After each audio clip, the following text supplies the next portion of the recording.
हरिहन्ताणं नमो सिद्धाणं नमो आयर्याणं नमो वज्रायाणं नमो लोये सव्यसागुणम्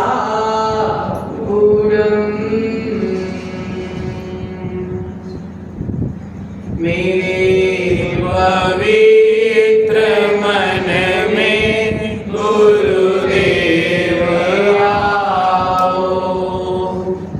मैं शास्त्र वाचन करूं प्रतिभा जगाओ। अरिहंत भाषित सभी श्रुत देवताओ। क्या बोलना अब मुझे तुम ही बताओ। क्या बोलना अब मुझे तुम ही बताओ। पंच परमेश्वरी भगवान की जय। मूलनायक एक भगवान की जय। परम पूजनीय गुरुनाम गुरुदेवाचार्य भगवान विराट सागर मुनि महाराज की जय। वर्तमान भट्टाचार्य आचार्य भगवंत श्री विशुद्ध सारण जी महाराज की जय। दीक्षा प्रदाता आचार्य भगवंत श्री विभव सागर जी महाराज की जय। द्वादशांग जिनवानी माता की जय। मुनि श्री सागर जी मुनि महाराज की जय। मुनि संघ की जय। 16 कारण भावनाओं की चर्चा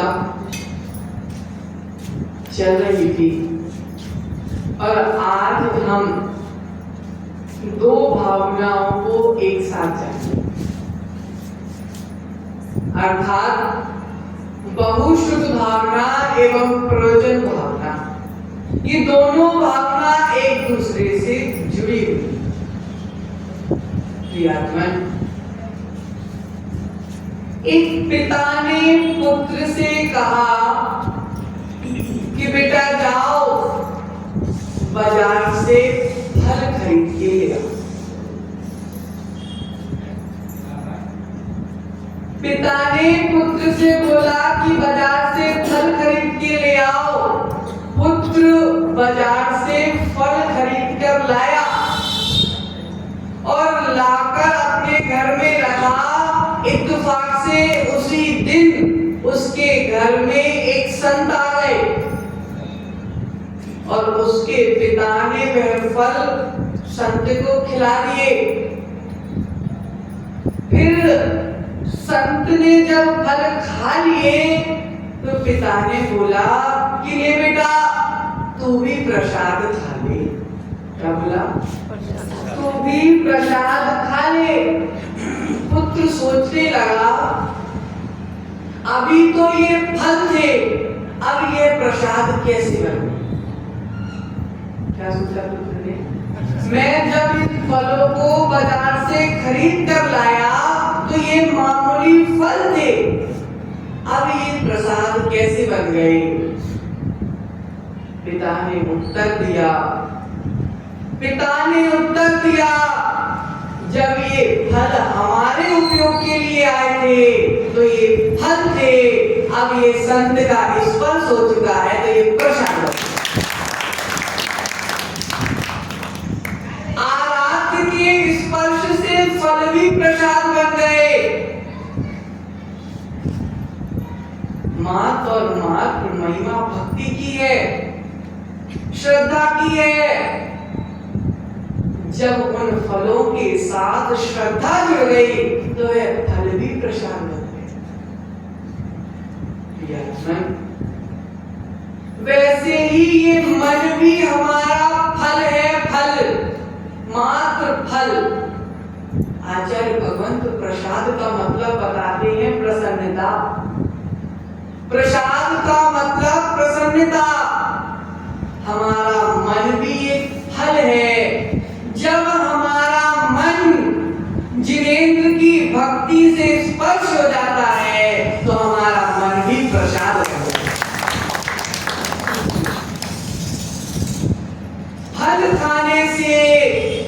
शरीर की पुष्टि होती है। समझ भैया, फल खाने से शरीर की पुष्टि होती है, लेकिन प्रसाद खाने से इस मन की भी पुष्टि होती है। प्रियात्मन, आचार्य भगवंत जिनवाणी में कह रहे हैं कि भगवान के प्रति, गुरु के प्रति, धर्म के प्रति अगर तुम्हारा संपर्क है, किसके प्रति? अगर तुम्हारा धर्म से संपर्क है, गुरु से संपर्क है और भगवान से संपर्क है, तो कोई मूल्यवान बात नहीं। अरे कैसी मूल्यवान बात नहीं? जिनवाणी में स्पष्ट लिखा, देव शास्त्र गुरु से अगर तुम्हारा संपर्क है तो कोई मूल्यवान नहीं है, लेकिन देव शास्त्र गुरु की तुम्हारे जीवन में शरण है तो मूल्यवान। संपर्क मूल्यवान नहीं है, शरण मूल्यवान है। क्योंकि देव शास्त्र गुरु का संपर्क है तो कल्याण होने वाला नहीं है, लेकिन देव शास्त्र गुरु की शरण है तो कल्याण रुकने वाला है।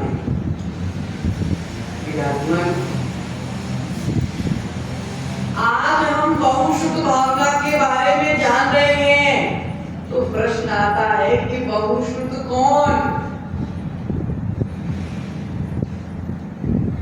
आचार्य भगवंत लिख रहे हैं, जिसको केवल शब्दों का ज्ञान है वह बहुश्रुत नहीं है। जिसे शास्त्रों का ज्ञान है वो बहुश्रुत नहीं है। पंडित कितना भी ज्ञानी हो जाए वह बहुश्रुत नहीं बन सकता। मुनि से ज्यादा ज्ञान पंडित को है, लेकिन पंडित बहुश्रुत नहीं है। क्यों? आचार्य कह रहे हैं, बहुश्रुत वो है जिसको ज्ञान तो है, ज्ञान के साथ चारित्र भी है। चारित्र और ज्ञान दोनों जिसके भीतर है वो ही बहुश्रुत है। जिसे ज्ञान तो बहुत है लेकिन आचरण नहीं है तो वह बहुश्रुत नहीं है। पंडित को नमोस्तु कोई नहीं बोलता, कितना भी ज्ञानी पंडित क्यों ना हो, लेकिन मुनि को अगर ज्ञान कम है लेकिन आचरण है तो मुनि के चरणों में सभी झुक जाते।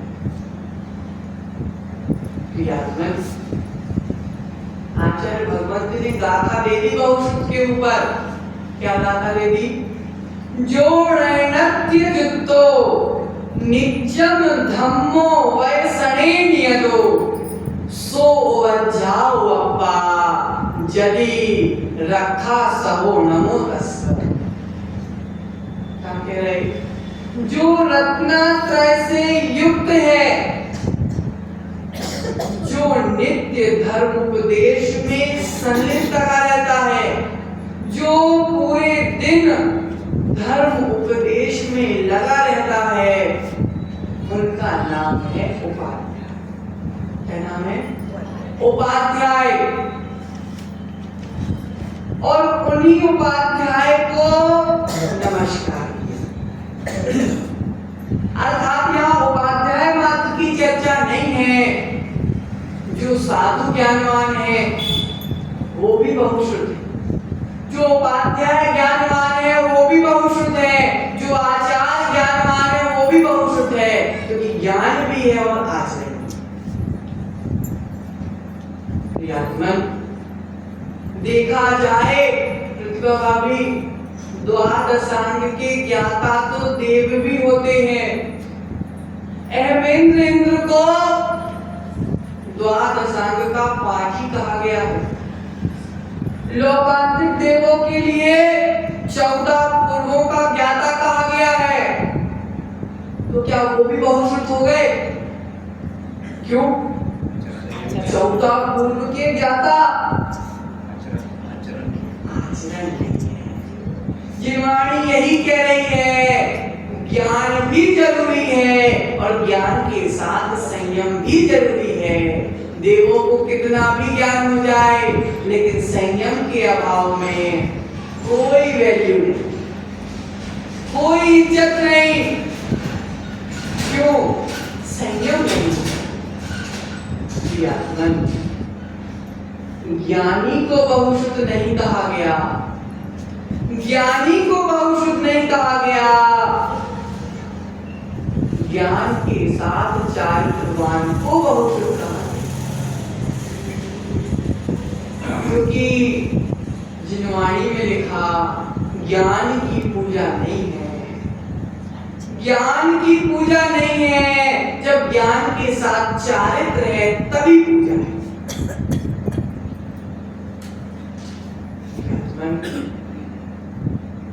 असंयमी संयम का कितना भी उपदेश दे दे, असंयमी संयम का कितना भी उपदेश दे दे, दिल को बात छू नहीं सकती। असंयमी कितनी भी संयम की चर्चा करे, लेकिन सामने वाले के दिल को प्रभावित नहीं कर सकता। लेकिन संयमी में इतनी शक्ति होती है कि वह सामने वाले के दिल में जाकर बैठ जाता है।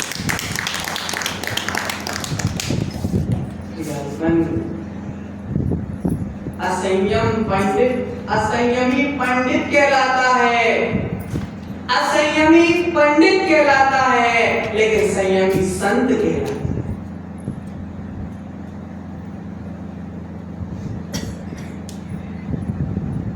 आचार्य ध्रुवंत ने बहुत गहरी बात कह दी कि असंयमी के शब्द, विराट भैया, असंयमी के शब्द मात्र शब्द हैं। असंयमी जीव के शब्द मात्र शब्द है, लेकिन शब्द संयमी के शब्द शब्द नहीं है। जिनवाणी कह रही है संयमी के शब्द मंत्र हुआ। शब्दों का प्रभाव नहीं पड़ता, मंत्रों का प्रभाव पड़ता। जिसने शुद्ध का, आगम का, जिनागम के ज्ञान की चरम सीमा को प्राप्त कर लिया और संयम को भी धारण कर लिया, उसी का नाम है बहुश्रुत।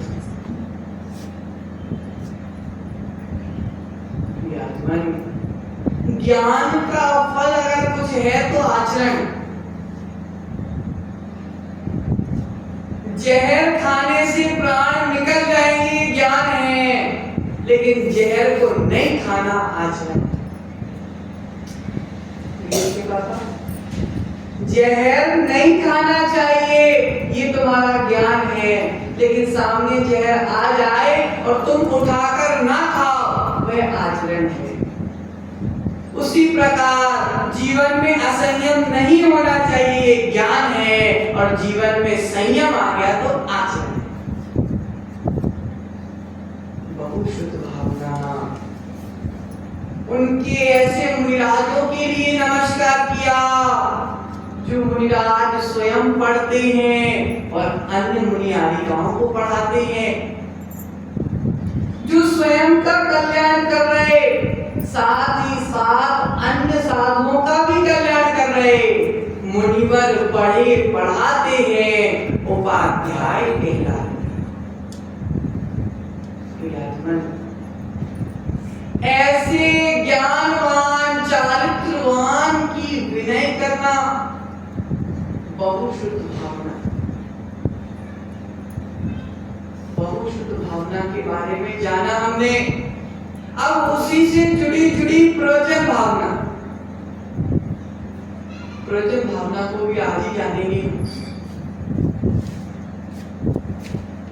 प्रवचन भावना, प्रवचन भक्ति यानी शास्त्र की भक्ति, जिनवाणी की भक्ति को प्रवचन भावना, प्रवचन भक्ति कहा।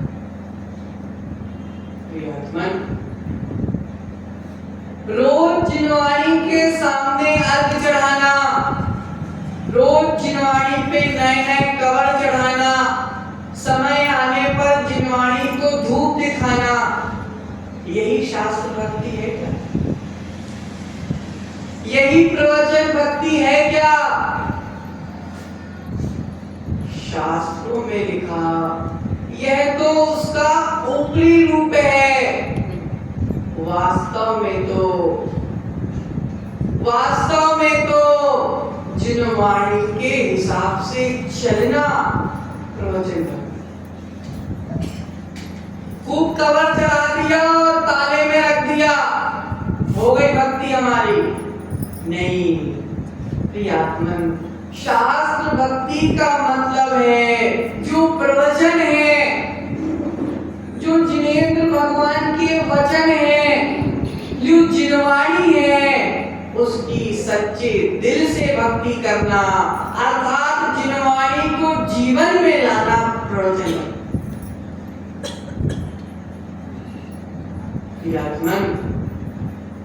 दो बातें विराट भैया, एक है वचन, एक है प्रवचन। एक है वचन, एक है प्रवचन, दोनों में बहुत अंतर है।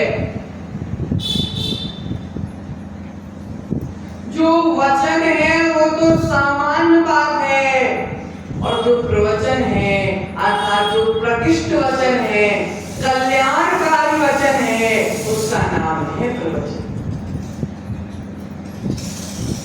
वचन प्रवचन नहीं है, वचन प्रवचन नहीं है, वचन तो मात्र भाषण है।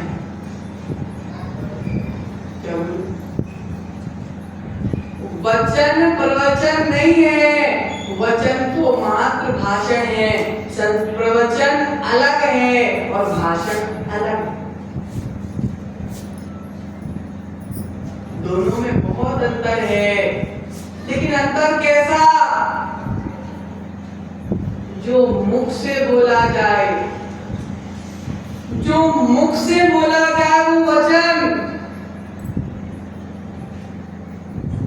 महेंद्र जी, जो मुख से बोला जाए वह वचन है, और जो दिल से बोला जाए वह प्रवचन। दोनों में यही अंतर है, क्योंकि प्रवचन अनुभव से दिया जाता है और भाषण यहां से सुनना और यहां से निकालना। संस्कृत में दो शब्द आते हैं, भाषण और भाषण। क्या शब्द है? भाषण और भाषण। और जब प्रवचन की चर्चा आती है तो जिनवाणी में लिखा वचन तो सभी बोल सकते,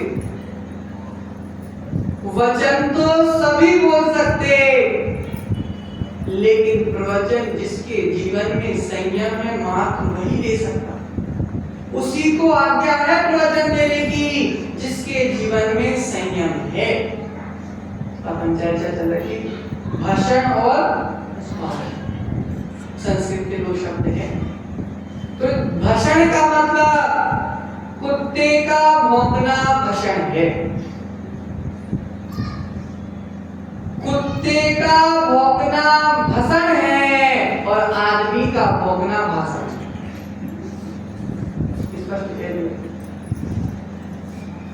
कुत्ता भौंकता है उसको भाषण कहते हैं, और आदमी भौंकता है उसे भाषण। जो बिना आचरण के बोलता है वह भाषण देता है, और जो आचरण के साथ बोलता है वह प्रवचन देता है।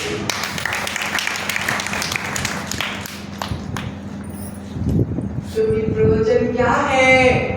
जो भगवान ने बोला वह प्रवचन है। भगवान मात्र बोलते नहीं है, भगवान मात्र बोलते नहीं है, भगवान जो बोलते हैं वह करके भी दिखाते। शास्त्र की भक्ति का मतलब शास्त्र की विनय बहुमान मात्र नहीं है, बल्कि साथ साथ शास्त्र में लिखी हुई बातों के अनुसार चलना, शास्त्र की बातों को मानना, ये वास्तव में प्रवचन है। के अनुसार चलना, दूसरों के अनुसार नहीं चलना, शास्त्रों के अनुसार चलना। जिनवाणी की भक्ति मात्र जिनवाणी पढ़ने से नहीं होती। जिनवाणी की भक्ति मात्र शास्त्रों के अध्ययन से नहीं होती। जिनवाणी जब जीवन में उतर जाती है उसका नाम है प्रवचन।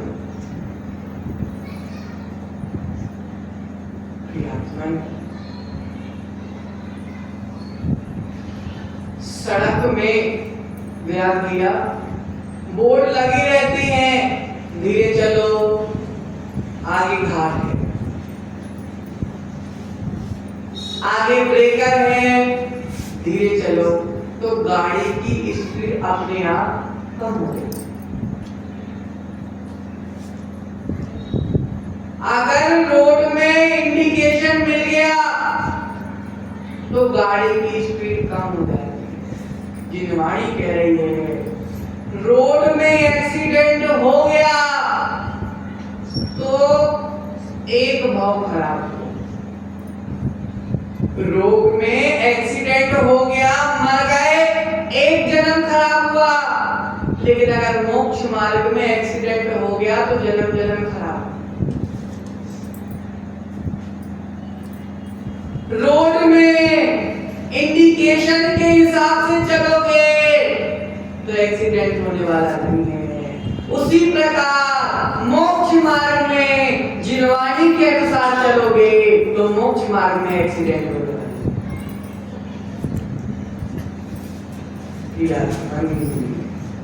शास्त्र के अनुसार क्रिया, शास्त्र के अनुसार चर्या प्रवचन। नियमित स्वाध्याय करिए, नियमित स्वाध्याय को जीवन में उतारिए। जिनवाणी के प्रचार प्रसार में कोई कमी नहीं रह जाना चाहिए। जब महिलाएं पार्टी में जाती हैं, जब बच्चियां छोटे कपड़े पहन के पूरे शहर में घूमती हैं, जब उनकी फोटो चारों ओर डाली जा सकती है तो देव शास्त्र गुरु की फोटो भी चारों ओर डाली जा सकती है।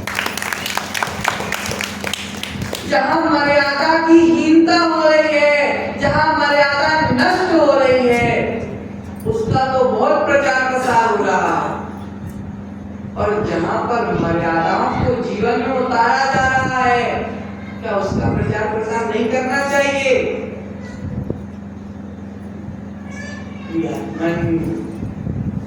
जिनवाणी जहां है उसका प्रचार प्रसार होना चाहिए,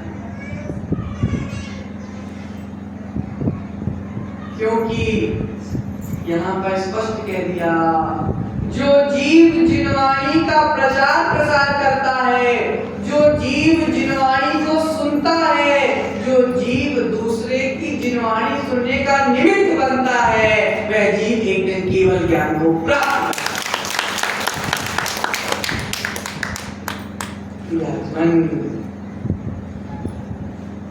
जहर की एक बूंद मारने के लिए काफी है, जहर की एक बूंद मारने के लिए काफी है, और अमृत की एक बूंद ही अमर करने के लिए काफी है। जहर की एक बूंद से आदमी मर जाएगा और अमृत की एक बूंद से आदमी अमर हो जाएगा। ठीक है ना? जिस प्रकार अमृत की एक बूंद अमर करने के लिए काफी है, उसी प्रकार जिनवाणी की एक बूंद जीवन को सफल करने के लिए काफी है।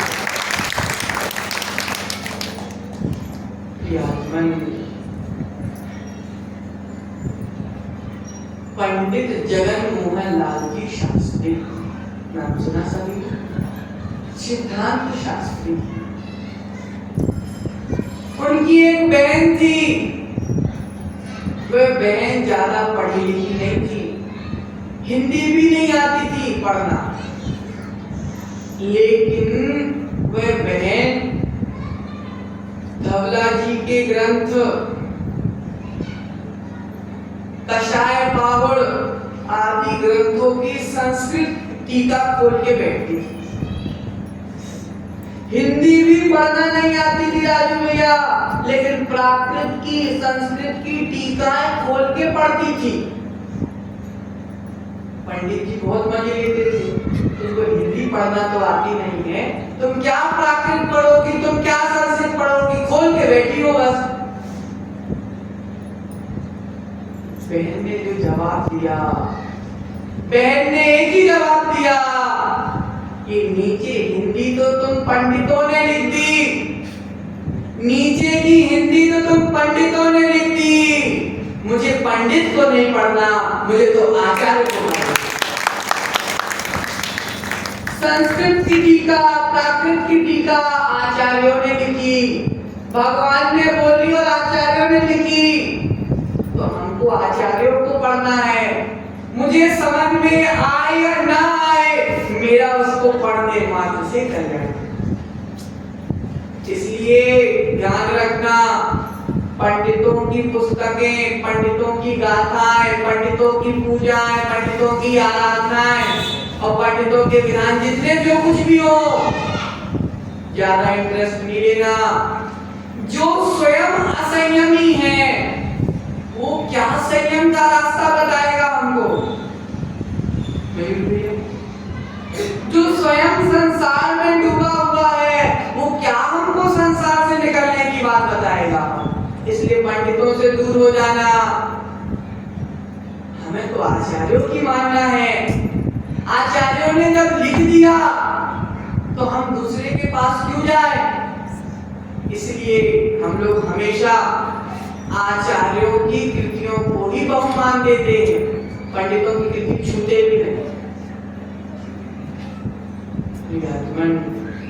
ये जवाब सुनकर पंडित जी के आंसू बहने लगे और उसी बहन ने, जब उस बहन का अंत समय आया तो 3 दिन का उपवास करके अकेले में सारे कपड़े उतार कर संलिग्न समाधि को प्राप्त, निर्वस्त्र होकर समाधि को प्राप्त किया उसी बहन ने।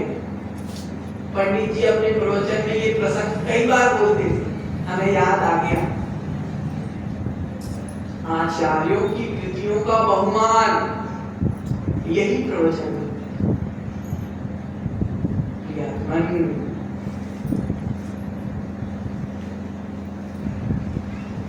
यह प्रवचन भक्ति जिसके जीवन में आ गई, उसके जीवन में शास्त्रों के प्रति बहुमान आ गया, शास्त्रों के प्रति आदर आ गया, शास्त्रों के प्रति सम्मान आ गया।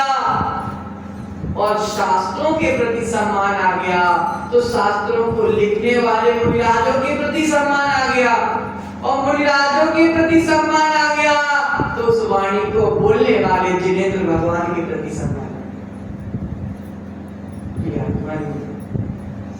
शब्द ज्ञान नहीं है कोई बात नहीं, शब्दों का ज्ञान नहीं है कोई बात नहीं, लेकिन जिन वाणी की विनय तुम्हारे भीतर है तो तुम शब्द ज्ञानी से ज्यादा भाग्यवान हो। क्रियात्मक शब्द का ज्ञान क्षयोक्षम का विषय है, शब्द ज्ञान क्षयोक्षम का विषय है, लेकिन आचरण क्षयोक्षम का विषय है। आचरण तो भीतर की आत्मा का विषय है।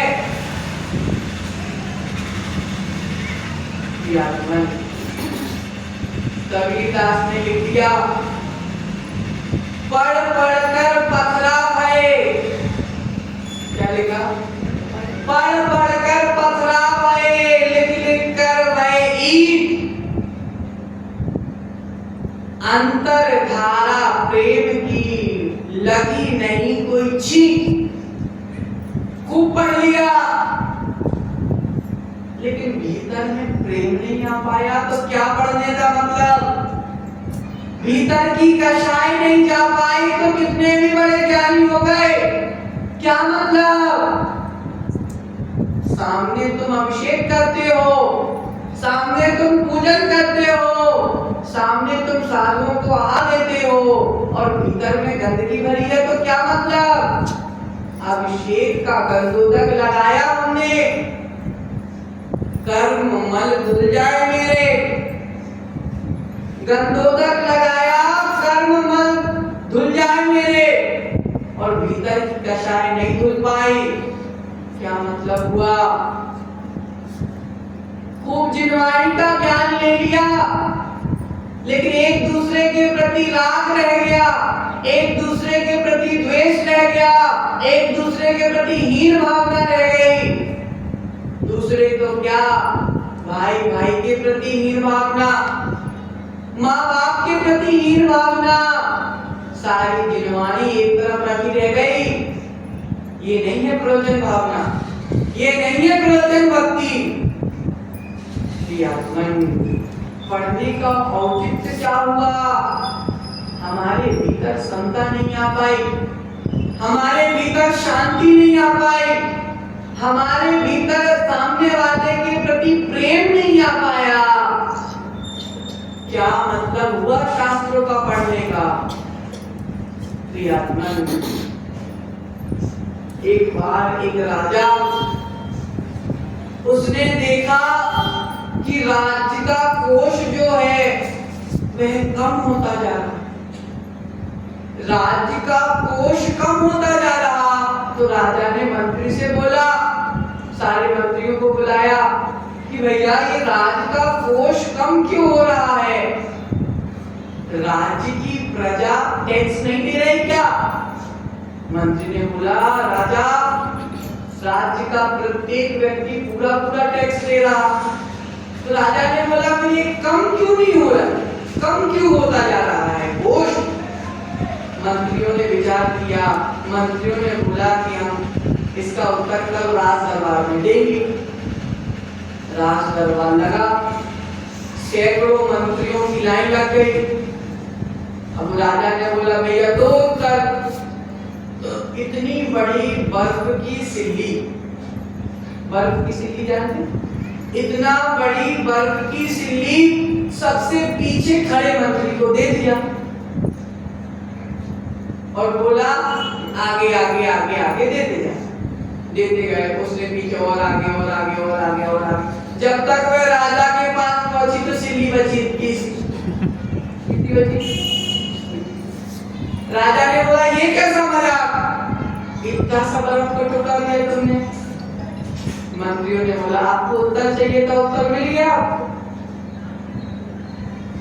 सरकार अर्थात जो राज्य है, राज्य तो पूरा दे रहा पीछे तक, आगे राज्य वो बढ़ते बढ़ते इस मंत्री से इस मंत्री से इस मंत्री आप तक इतना सा।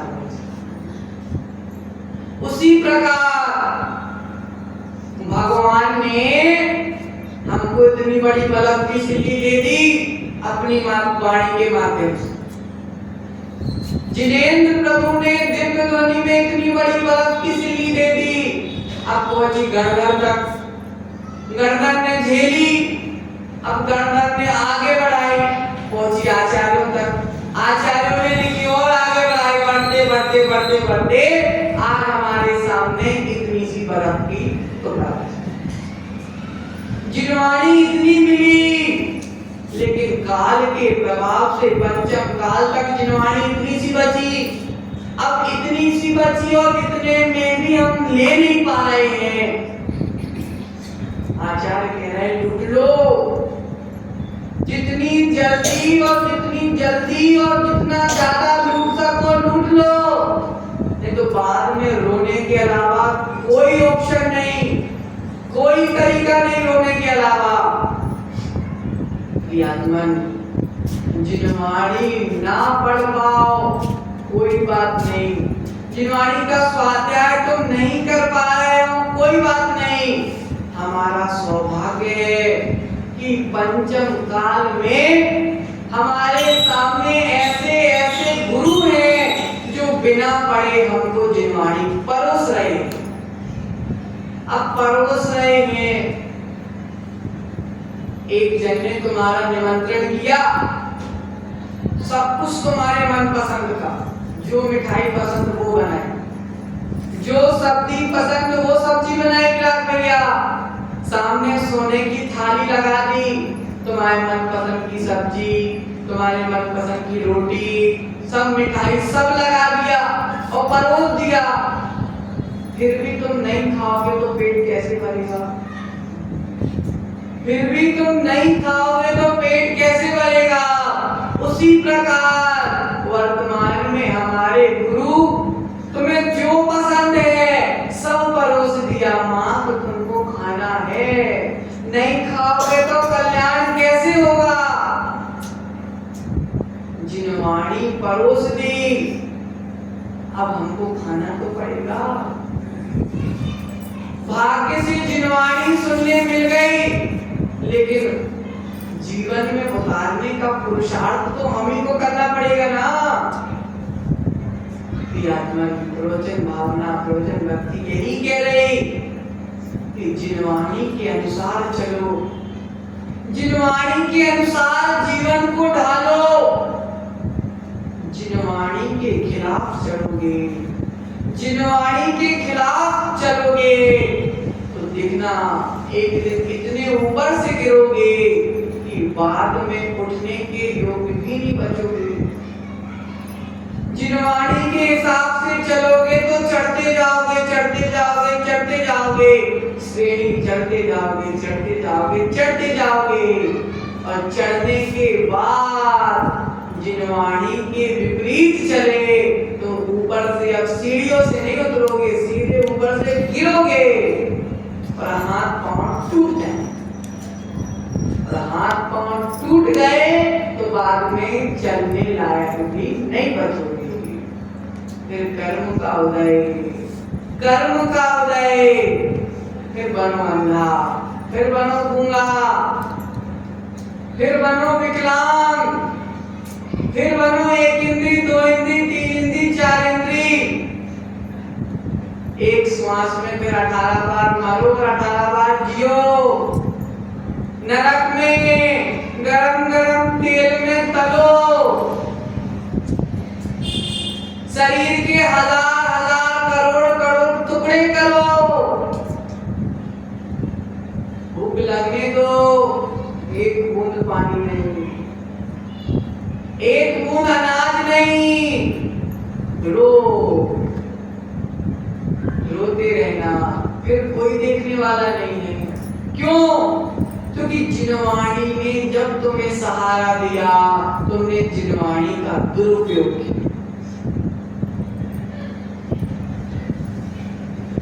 और धर्म की आड़ में, धर्म का नाम लेकर अगर भीतर में कषाय है, धर्म की आड़ में अगर भीतर में पाप भरा हुआ है, धर्म की आड़ में अगर दूसरे के जीवन को हम बर्बाद कर रहे हैं, तो वह धर्म की आड़ में जितने भी पाप हो रहे हैं, ध्यान रखना, अभी बहुत खुशी हो रही है, अभी बहुत प्रसन्नता हो रही है, पूर्व का पुण्य साथ में है, हो जाएगा खाली, फिर रोते देखना। फिर देखते हैं किसके द्वार पे तुम जाते हो, जिसके द्वार पे जाओगे उसके द्वार पे जूते पड़ेंगे, जिसके द्वार पे जाओगे उसके द्वार पे जूते पड़ेंगे। धर्म की आड़ में पाप, धर्म की आड़ में पाप जीवन में कभी सुख को नहीं आने दे सकती। जिनवाणी में आचार्य ने स्पष्ट लिख दिया, पाप करना है कर लो पाप, लेकिन धर्म की आड़ में पाप नहीं करना। धर्मात्मा बनकर भीतर पाप नहीं करना, क्योंकि ऊपर से तुम धर्मात्मा कहलाओगे, लोग तुम पर श्रद्धा करेंगे, लोग तुम्हारा सम्मान करेंगे, और अगर तुम्हारे भीतर पाप है तो तुमने स्वयं का जीवन तो खराब कर लिया, और जिसने तुम्हारे ऊपर विश्वास किया, जिसने तुम्हारे प्रति श्रद्धा रखी, जिसने तुम्हारे प्रति सम्मान रखा, तुमने उन सबकी आस्थाओं की चोरी कर ली, सबकी भावनाओं की चोरी कर ली, सबके सम्यक दर्शन की चोरी कर ली और दूसरे की सम्यक दर्शन की चोरी करने वाला जीवन में कभी सम्यक दर्शन को प्राप्त नहीं हो सकता। खूब पूजा करना, खूब अभिषेक करना, भीतर में पाप है, तुम्हारा गुण स्थान पहला। कौन सा गुण स्थान? पहला गुण स्थान मिथ्या, स्पष्ट मिथ्या। कहां जाओगे? कहां जाओगे? दूसरों की आस्थाओं की चोरी करके हम कहां जाएंगे? हम अपना जीवन जिनवाणी के विपरीत चलाकर हम कहां जाएंगे? सारा जीवन एक दूसरे की देखा सीखी में निकल गई। हमारे पास 4 गाड़ी है, बगल वाले के पास 5 कैसे हो गई? हमें तो 6 चाहिए। ये 6 की जाओ। ये चाह नाम की जो चीज है विराट भैया, ये जीवन में कभी शांति को नहीं लाने दे सकती। 4 गाड़ी में तुम्हारा काम चल रहा, सब कुछ अच्छा है, लेकिन सामने वाले के पास 5 हो गई तो हमें 6 चाहिए। 6 में की जरूरत नहीं है, 5वीं 6वीं गाड़ी की जरूरत नहीं है, लेकिन अब उसके लिए टेंशन। देव की सेवा करना, लेकिन देव के आड़ में पाप नहीं करना। गुरु की सेवा करना, गुरु के आड़ में पाप नहीं करना। शास्त्र की सेवा करना, लेकिन शास्त्र के आड़ में पाप नहीं करना। इसी का नाम है प्रवचन। प्रवचन भावना कहती है कि ज्ञान की विनय करो, और बहुशुद्ध भावना कहती है ज्ञानी की विनय। ज्ञान में ज्ञान बता दिया, आचरण बता दिया। केवल ज्ञान और आचरण की चर्चा प्रवचन भावना में, लेकिन बहुशुद्ध भावना में तो ज्ञानी की और चारित्रवान की आराधना। तो बहुशुद्ध भावना दादी, बहुशुद्ध भावना अर्थात ज्ञानी और आचरण, अर्थात जो ज्ञानवान है और आचरणवान है उनकी भक्ति करना बहुशुद्ध भावना, और उनके भीतर बैठे ज्ञान की और आचरण की विनय करना प्रवचन भावना है। इसलिए आज हमने बहुशुद्ध भावना और प्रवचन भावना दोनों को जाना, सबको समझ में आ गया। इसी मंगल भावना के साथ परम पूजनीय आचार्य श्री विनोद सरस्वती जी महाराज की